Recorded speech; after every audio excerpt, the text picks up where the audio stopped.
বিএনপিকে বাদ দিয়ে আগামী নির্বাচনে ইসলামী আদর্শের শক্তির সাথে জোট করার প্রচেষ্টা চলছে জানিয়ে জামায়াতে ইসলামের ভারপ্রাপ্ত আমির অধ্যাপক মোহাম্মদ মুজিবুর রহমান বলেছেন, বিএনপি আগেই জোট থেকে চলে গেছে, আগামী নির্বাচনে আদর্শের ভিত্তিতে জোট হবে।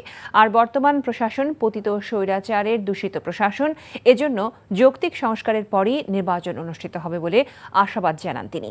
বিকেলে নাটোর জেলা পরিষদ অডিটোরিয়ামে শিক্ষক ফেডারেশন আয়োজিত শিক্ষক সম্মেলনে প্রধান অতিথির বক্তব্যে কথা বলেন জামায়াতের ভারপ্রাপ্ত আমির।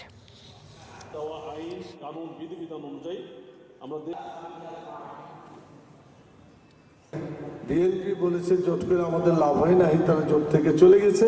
আমরাও বলেছি যে আমাদের কোনো লাভ হয় নাই, আমরাও জোট থেকে এটাকে বাদ দিয়ে নিজেরাই আমাদের নিজস্ব আদর্শিক আন্দোলন শুরু করেছি।